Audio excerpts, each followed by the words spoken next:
Bueno, vamos a continuar con la clase de ayer, donde estábamos viendo las características del conocimiento filosófico en contraposición con las características del conocimiento científico. Hay características que comparten la filosofía y la ciencia, pero hay características en las que se distancian, como vimos.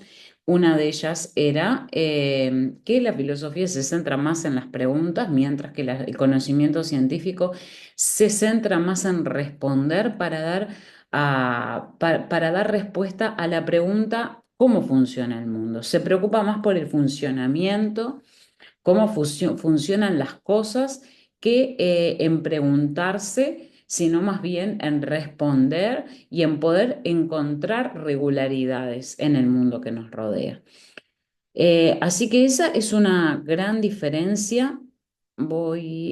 Quiero usar la pantalla para seguir anotando las acá, pizarra.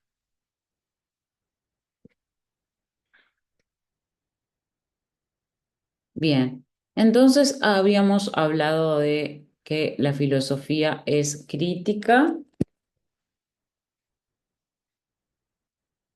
La filosofía, dijimos que es crítica porque separa o distingue las posturas argumentadas de las que no lo están.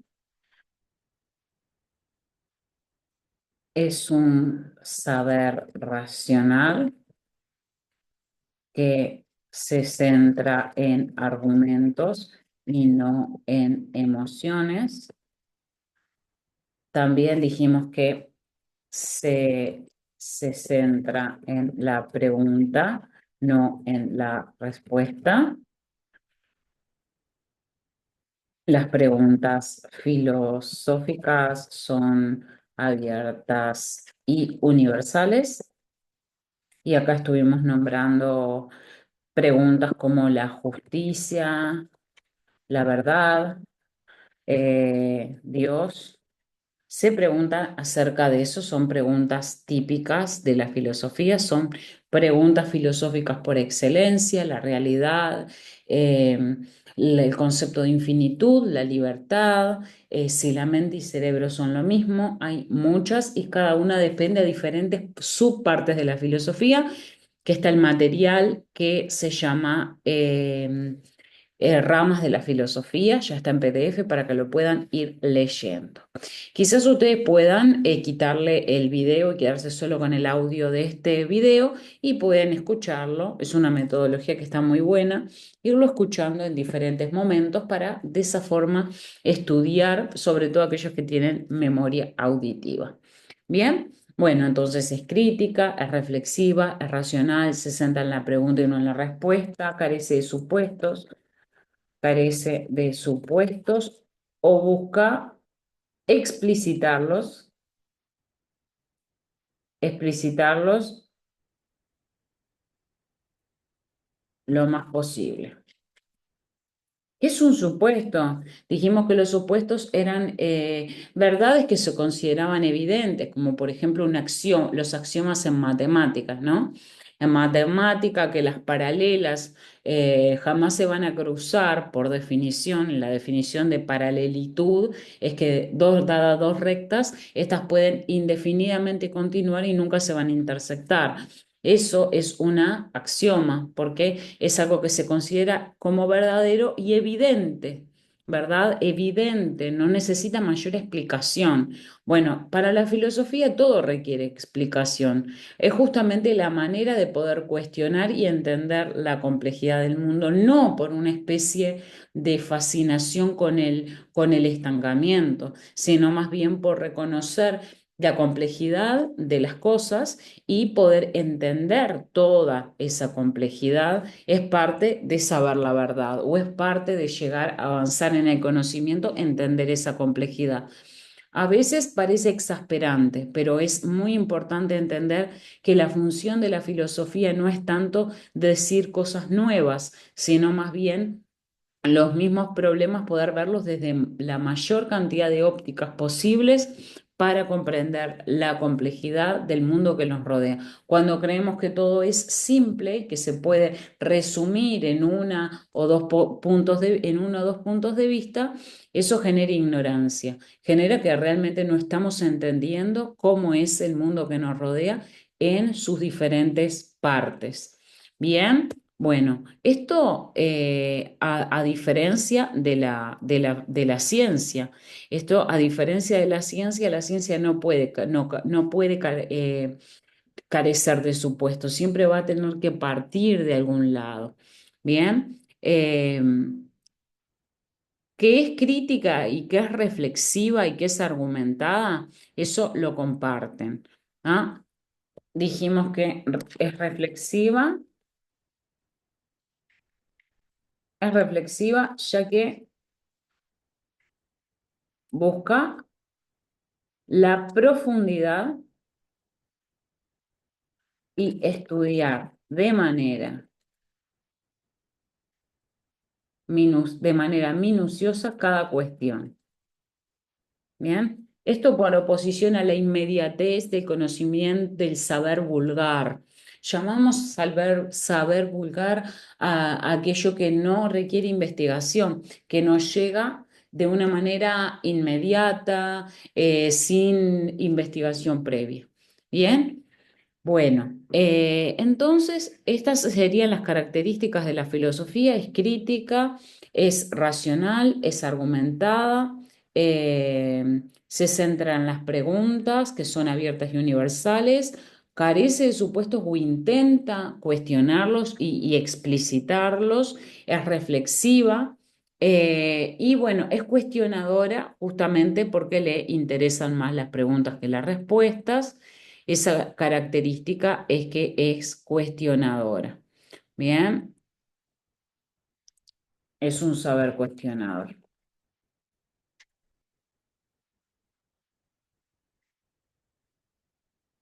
Bueno, acá tendríamos unas 5 características. Puede haber más. Luego les voy a dejar un link de un video que yo di hace tiempo, donde seguramente puedan encontrar más datos sobre esto. Esto yo ahora estoy como explicando cada una de las características. Hablando de cada una de ellas, también se los voy a dejar en PDF el material para que el que no pueda estar escuchando o viendo el video, lo pueda mirar de una manera como más concreto cada uno de los conceptos. ¿Sí? Bueno, ahora las características del conocimiento científico son distintas y por eso podemos hacer una separación.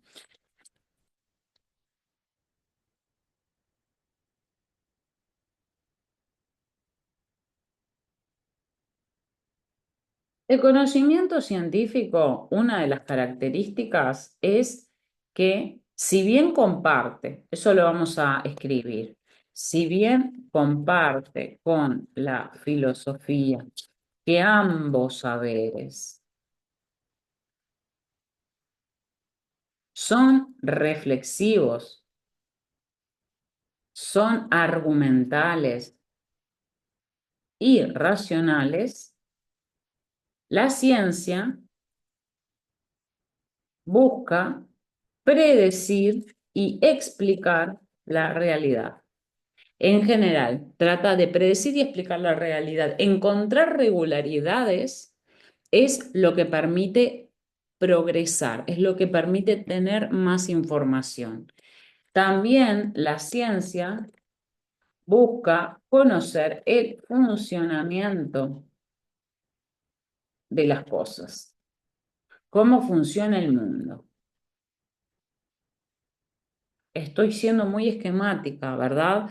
Recuerden la ruta, la hoja de ruta del curso, de que no vamos a estar profundizando. Esto nos llevaría a volver a 3 años de bachillerato, no es el interés, es simplemente a modo de repaso. Y como me comentaron que hay gente que no, lo más cerca que ha estado de la filosofía es de Dolina, y que no tiene una educación formal en filosofía, quizás sí informal porque filosofamos constantemente, pero no no necesariamente están todos estos conceptos, así que es importante explicarlos, aunque sea así abuelo de pájaro. Bien, entonces la ciencia busca predecir y explicar la realidad, busca conocer el funcionamiento del mundo. Bien, está centrado en la respuesta, está centrado respuestas, en las respuestas, en explicar, en ser descriptivo de cómo es el mundo, se centra en las respuestas, no puede carecer de supuestos, ya que no avanzaría en el conocimiento. No avanzaría en el conocimiento. Bien, la matemática es axiomática. ¿Ah? La física, la biología parten de ciertos supuestos como el concepto de tiempo y espacio, el concepto de vida. La biología es la ciencia de la vida, pero ¿qué es la vida? Eso va a ser también una pregunta filosófica. ¿Qué se entiende por tiempo y espacio? No es algo que podamos decir, bueno, esto ya lo resolvió la física, ya lo resolvió Einstein con la teoría de la relatividad. Para otros físicos, el tiempo y el espacio son absolutos. Para Newton, el tiempo y el espacio son como un contenedor donde hay objetos. Las cosas están en el tiempo, en el espacio, estamos insertos en el tiempo y en el espacio. Sin embargo, para la física cuántica hay un entramado espaciotemporal, entonces eso va a diferir también. No es tampoco que la ciencia me dé una verdad absoluta y que la filosofía solamente sean teorías y ideas de hombres o de personas. Porque es correcto, es cierto que estamos en un tiempo y en un espacio y que las cosas tienen temporalidad y espacialidad. Sí, es cierto, para este mundo físico en el que vivimos, no un mundo cuántico, no un mundo de medidas subatómicas ni de medidas astronómicas. Hablamos de la realidad humana, ¿verdad? Para la realidad humana nos sirve cómo concibe el tiempo y el espacio Newton. Ahora, para una realidad subatómica necesitamos otros conceptos y otros parámetros. Entonces, no podemos decir que en sí mismo el tiempo y el espacio es absoluto o que es relativo. ¿Es relativo? Bueno, si consideramos que hay una verdad absoluta y que las cosas son así y no depende de puntos de vista o de utilidad o de para qué vamos a usar algo, entonces sí, la postura que se ajusta más a la realidad, si es que la hay momentáneamente por lo que tenemos conocimiento, es la física cuántica. Sin embargo, nosotros no podemos decir que estamos y no estamos en un espacio y en un tiempo, porque viola el principio de no contradicción y porque no nos entendemos si decimos que algo puede estar y no estar al mismo tiempo en el mismo lugar. Se dice que para la física cuántica una partícula puede estar y no estar en el mismo tiempo, en el mismo lugar, y que se viola el principio de no contradicción. Sin embargo, en la realidad humana, en nuestra vida cotidiana, no tiene sentido y no podemos actuar, operar, entendernos, tener trabajos y familias si no concebimos el tiempo, el espacio y cómo vamos a proceder en nuestra cotidianidad a no ser que tengamos en cuenta eso. Bien, no me quiero enrollar demasiado porque la idea no es dedicarle una clase a cada característica, sino justamente sobrevolar sobre los conceptos y entender por qué filosofía es una cosa, ciencia es otra, pero además de entender las diferencias, entender que hay un cruce que no es tan sencillo de decir, "Ah, no, esto es filosofía y esto es ciencia". A niveles muy elevados de conocimiento científico, se llega a filosofar de la manera más elevada. Entonces, hay conceptos que nosotros no podemos separarlos entre filosofía y ciencia, que se entrecruzan y que generan cruces muy ricos, muy interesantes que revelan la complejidad del conocimiento. Bien, como participaba en la clase pasada una compañera que decía que, bueno, la ciencia es objetiva y exacta, mientras que la filosofía son ideas de personas. Eso no podemos concebirlo así, justamente porque en ciencia también hay diferentes teorías, hay diferentes, hay teorías que han servido por mucho tiempo y que luego se han sustituido por otras y no sabemos en realidad si en el futuro, en 50 años, con el avance de la tecnología, nos demos cuenta que el tiempo y el espacio no es una red espaciotemporal como nos permitió pensarlo la teoría de la relatividad, sino que es diferente. O que hay una cuarta dimensión, o capaz que hay muchas dimensiones, o capaz que no, capaz que eso es una ilusión. Entonces, ¿cómo saberlo? ¿Cómo saber lo que nos espera en el futuro?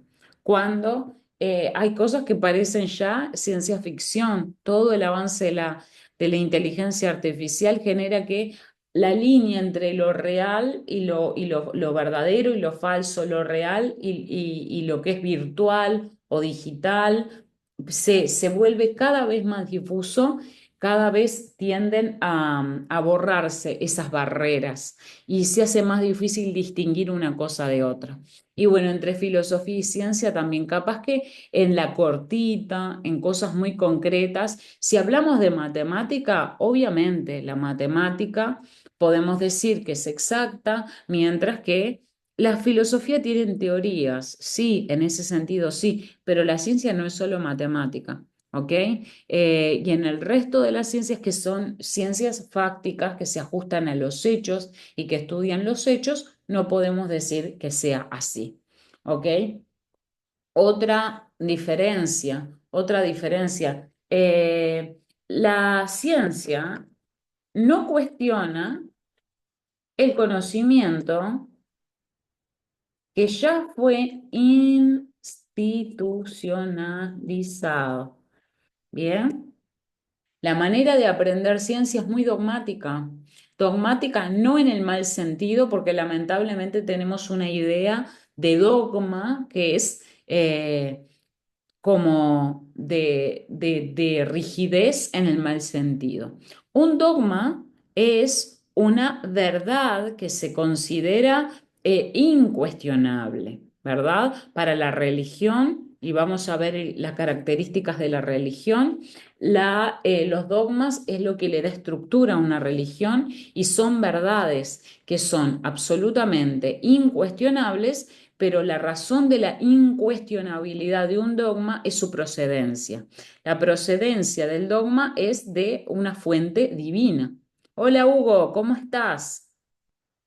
Hola, hola, ¿cómo están? Acá Bien, llegué, recién llego, perdón. perfecto, no pasa nada. Estoy continuando con el tema de ayer. Si tenés alguna pregunta, me parás y lo revisamos.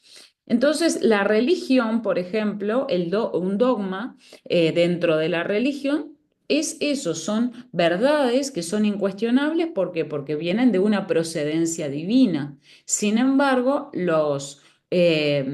lo que queremos decir con que la ciencia no cuestiona el conocimiento que ya fue institucionalizado, es porque su manera de aprender tiene que ser como si fuera un dogma.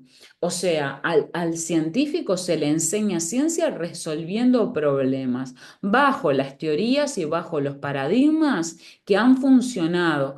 ¿Qué quiere decir que el conocimiento fue institucionalizado? Cuando un conocimiento goza del prestigio de estar en los libros que se leen en las universidades, en los manuales.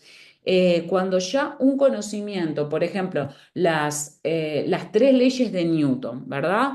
Algo que se ve en física en todos los años. Las leyes de Newton es un conocimiento que ya está institucionalizado, te lo enseñan en el liceo, lo volvés a ver más adelante si te dedicas a la física, en fin. ese conocimiento ya fue institucionalizado. Por lo tanto, ¿ustedes creen que el aprendiz de ciencia que entra a la facultad para ser licenciado en física puede cuestionar el cómo se llegó a las tres leyes de Newton? No las puede cuestionar, porque la manera en que se educa al científico es de una manera dogmática. Y eso es muy diferente en la filosofía, donde todo se puede poner en tela de juicio y donde todo se puede cuestionar y preguntar. ¿Ok? Entonces, la ciencia, el objetivo de la ciencia es predecir y explicar la realidad, busca el conocer el funcionamiento de las cosas, ¿bien? Por eso no está centrado tanto en la pregunta como si en la respuesta, y no puede empezar de cero como la filosofía, que todo lo va a preguntar. Para poder avanzar necesita partir de ciertos conceptos, como que es la vida, el tiempo, el espacio. Bueno, en matemática tenemos los axiomas. Bien, si hay alguna duda, me preguntás, Hugo, o si querés que profundice en algún punto más que en otro, pero estas son las diferencias entre filosofía y ciencia que se cruzan en muchos lados, pero que en estos puntos podemos ver que no son iguales. Y sobre todo, a lo que vamos a llegar ya en el próximo Zoom, si el tiempo nos lo permite, es que la ética es parte de la filosofía, que hay una subparte de la filosofía llamada ética y que por eso no puede ser una ciencia la ética. Van a encontrar en fuentes de que dice que la ética es la ciencia de lo bueno y de lo malo y del comportamiento bueno o malo en el hombre, y no es así. O sea, no es así, no podemos decir que la ética sea una ciencia cuando la ética es parte de la filosofía y la filosofía no es una ciencia porque no tienen los mismos objetivos y no buscan lo mismo.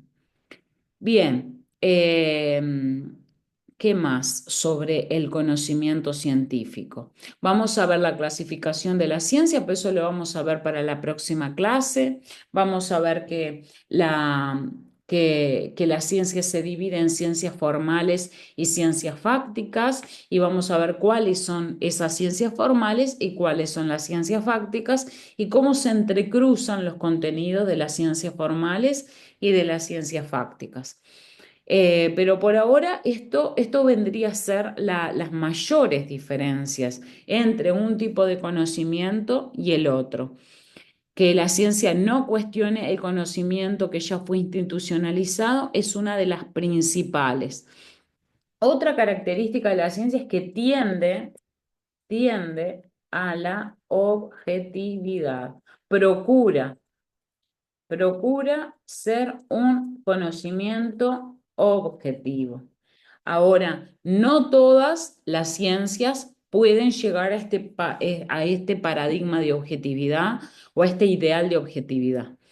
¿Por qué? Porque, bueno, ya dijimos que las ciencias fácticas, que son las ciencias del mundo, que estudian el mundo, se van a dividir en ciencias naturales y sociales, y las ciencias sociales tienen una gran dificultad para alcanzar la objetividad. Acá voy a anotar para que luego recuerden que acá aparece el problema de las ciencias sociales. Es un problema para las ciencias sociales llegar al paradigma, a la medida de objetividad que tienen otras ciencias. Dicho de otra manera, es como que las ciencias están jerarquizadas y no ponemos en la mismo nivel de cientificidad a la biología que a la matemática. Y tampoco ponemos en el mismo nivel de objetividad a la biología que a la psicología, que a la sociología. Entonces, esa diferencia en objetividad también genera muchas preguntas, y todas estas preguntas y todos estos cuestionamientos va a haber una parte de la filosofía llamada epistemología, que se ve en muchas carreras, donde podemos cuestionarnos si el conocimiento científico es como lo han pintado a lo largo del tiempo. A lo largo del tiempo tenemos una imagen heredada de la ciencia, tenemos una visión de cómo es la ciencia, de cómo tiene que ser, y eso es algo muy cuestionable. Es muy cuestionable al punto de que hay autores que dicen que es lo mismo estudiar física que magia, química que alquimia, que en realidad son tan válidos uno que otro saber, y que los padres tendrían que poder, estoy hablando de Feyerabend, un epistemólogo del siglo XX, deberían poder elegir, ¿no? ¿Por qué es tan dogmática la educación? ¿Por qué se adoctrina a los estudiantes? Al punto de que es científico la evolución, pero es un mito la creación. ¿Por qué no se puede elegir qué teorías trabajar y que son tan válidas y tan correctas unas como otras? Que no tienen por qué colocarse en un pedestal a la ciencia y que lo que se ha hecho a lo largo del tiempo es ponerse a la ciencia en un pedestal. Con las guerras, esa imagen de la ciencia tan proficua, tan llena de progreso, lleno de bienestar para la humanidad, se rompió esa imagen, ese pedestal, esa vitrina en la que se colocaba la ciencia, se quebró y se vio que la ciencia es simplemente una herramienta que se puede usar de diversas maneras y que se la puede usar para algo muy negativo y se la puede usar para la muerte, se la puede usar para simplemente como una herramienta para propagar el poder y para hacer más poderosos a los poderosos, para hacer más rico a los ricos. Eso pasa con la tecnología. Una computadora en las manos de un estudiante con criterio y con familias detrás puede ser una herramienta que dé ventaja. Una computadora en las manos de un niño o de un estudiante sin familia, sin padres, sin supervisión, sin educación y sin criterio puede más hundirlo que favorecerlo. Entonces, la pregunta por la ciencia nos va a llevar toda esta reflexión de la ciencia hay que verla de la siguiente manera. Nosotros es un poco difícil que hablemos de la ciencia sin usar parámetros filosóficos, porque estamos de alguna manera usando lo que llamamos epistemología, que es la rama de la filosofía que estudia al conocimiento científico. Aquí usamos elementos de la epistemología para pensar en la ciencia. Lo que sí, no podemos nosotros decir que el conocimiento científico no tiene un método, porque lo tiene, en general lo tiene y busca tenerlo, busca la objetividad. La ciencia efectivamente busca la objetividad. Busca que de alguna manera lo que se produce en materia científica en Uruguay no es inferior a lo que se produce en materia científica en Hong Kong, en Sudáfrica, en Estados Unidos o en los Países Bajos. ¿Por qué? Porque hay un estándar. El método científico que es un poco problemático. No todas las ciencias tienen un método ni el mismo método, pero nos referimos con método a un orden, siguen pasos para también garantizar que el conocimiento científico tenga un estándar y ese conocimiento de alguna manera sea conocimiento objetivo, investigado, profundizado, que no cualquiera pueda decir, ay, un experimento de tal universidad dijo tal cosa. No, hay que tener parámetros claros para saber efectivamente que un experimento puede ser un buen experimento y otro malo. ¿Por qué? Porque se siguen o no determinados estándares de calidad. Así como está el LATU, que de alguna manera me garantiza la calidad de los alimentos, la calidad de cualquier producto, también el método permite garantizar que el conocimiento científico sea efectivamente conocimiento y que no sea un invento donde se puedan... la ciencia está hecha por seres humanos, la ciencia está hecha por hombres y por mujeres. Y esas personas, al igual que cualquier otras, tienen todo tipo de intereses personales, particulares, está metido lo psicológico. Entonces, para evitar que la ciencia se vuelva una lucha de poderes, hay un estándar en el conocimiento. Igual la ciencia está sujeta a esa lucha de poderes. Lo que pasa es que a lo largo del tiempo, la ciencia se volvió como un producto, como el producto más acabado de la sociedad occidental, en el que los científicos se vuelve una especie de Dios, de divinidad incuestionable. Se dejó de creer en la religión o se dejó de validar o de darle legitimidad a la religión para pasar a darle valor al hombre, a lo que el hombre dice, a lo que el hombre estudia, a lo que el hombre investiga, y lo máximo que pueda llegar a investigar y a estudiar es producción de conocimiento científico. Entonces, es bueno. Esto tiene mucho de epistemología, lo vamos a seguir trabajando. Yo creo que por hoy es suficiente el marcar las características que vimos la clase pasada, el marcar algunas características nuevas para poder distinguir filosofía de ciencia y vamos a seguir viendo qué otras características tiene la ciencia y cuáles desearía tener, pero son más bien aspiracionales, y todo esto desde el parámetro de la epistemología, que es una rama de la filosofía. Bien, esto está todo grabado, así que perfectamente le pueden después sacar captura a la pantalla para usarlas para estudiar. Voy a subir un material también que esto lo tiene escrito para facilitar y que tengan muchas vías de estudio. Pueden ver el video, pueden quitarle el audio al video e irlo escuchando o pueden leer en PDF, como quieran. Y bueno, cuando terminemos de exponer estas clases, voy a poner un cuestionario autocorregible con unas 10, 12 preguntas máximo para ver si esto se fue entendiendo. Por ahora no tengo fecha de cuestionario, pero sí es importante que vayan al día con lo que vamos exponiendo y lo que vamos aprendiendo. ¿Alguna duda, Hugo, o algo que quieras decir? No, no, no. Estaba leyendo, como llegué un poquito tarde, estaba leyendo lo que habías escrito acá. Sí, no sé si vos estuviste ayer. Sí, estuve ayer. Bárbaro. Bueno, nada más repasé un poquito ahí que la filosofía es crítica, que es racional, que es argumentada, que trata Bien. de no dar nada por supuesto, sino de todo explicarlo, cuestionarlo, pensarlo, que es reflexiva porque cada cuestión la va a tratar de pensar de la manera más profunda y más minuciosa posible. Y luego las características del conocimiento científico para mostrar en qué se separan.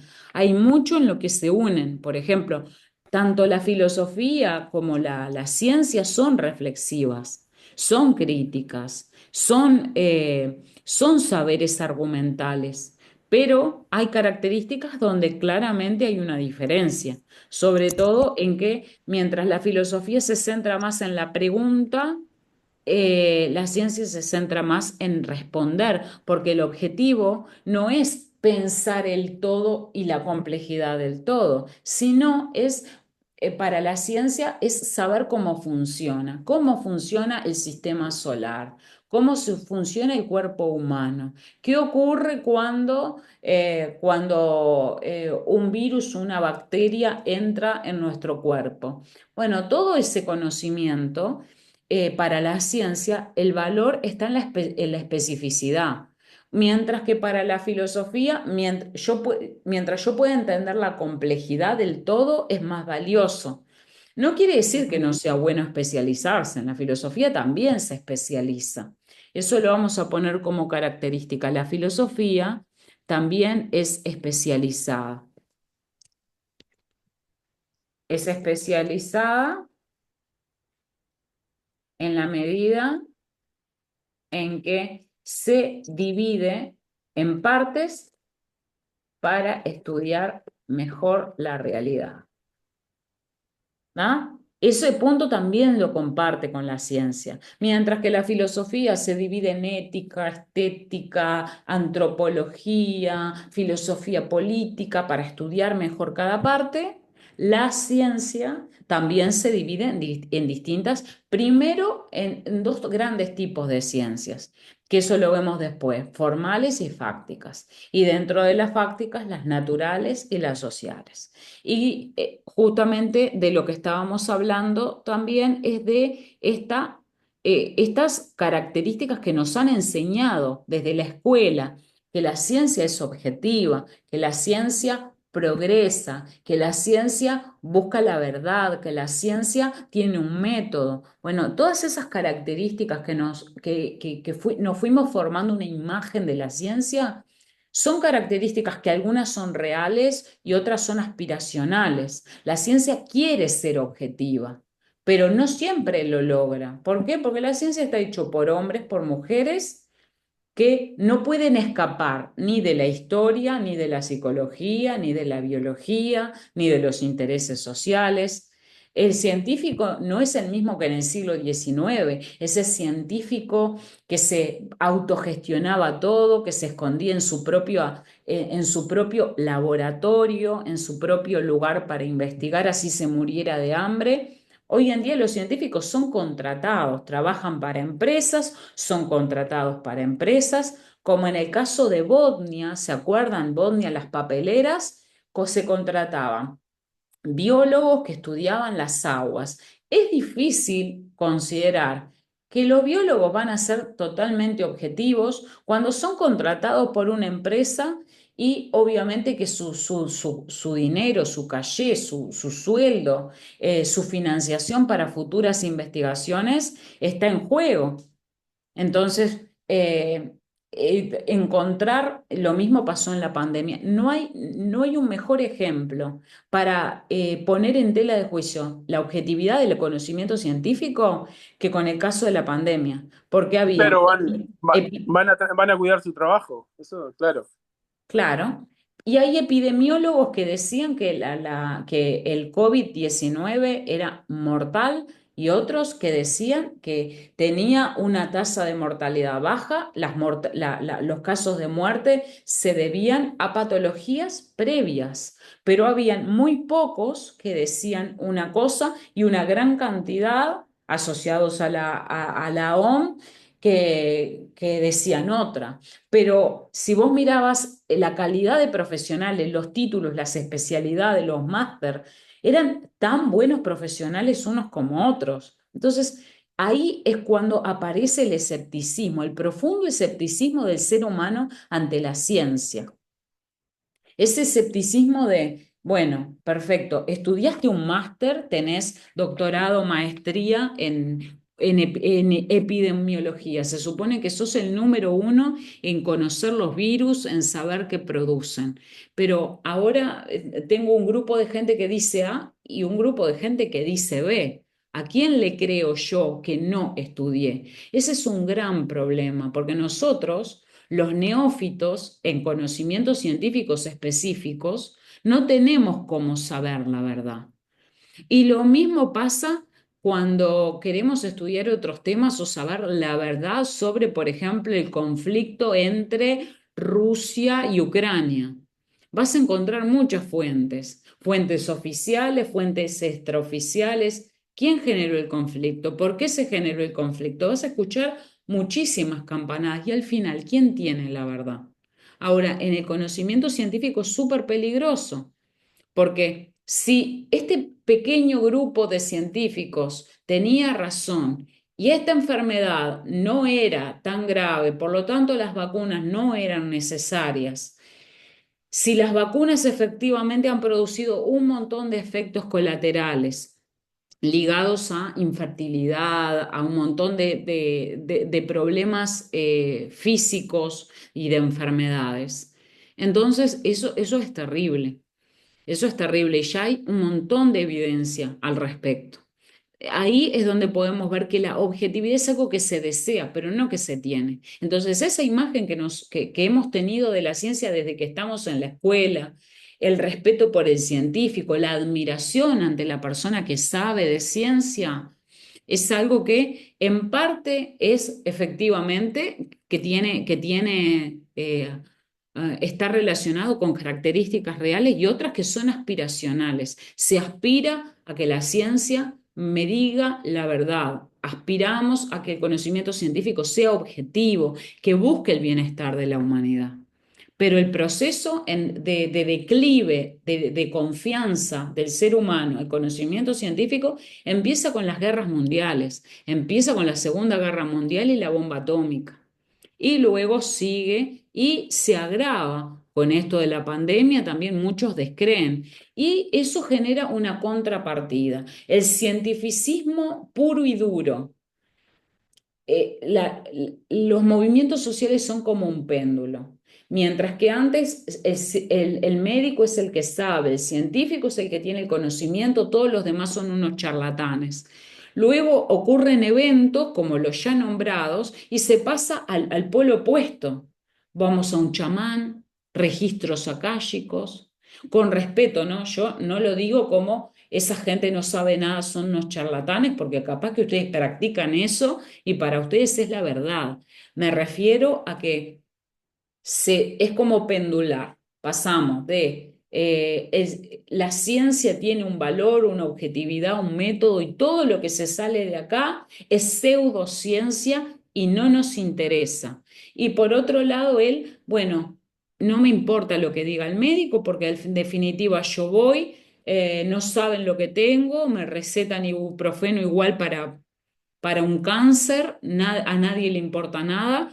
La medicina y la ciencia ha sido corrompida por el capitalismo y es una empresa más y somos un número más. Entonces vamos a buscar otras vías, lo natural, lo holístico, las hierbas, la homeopatía y es como pendular.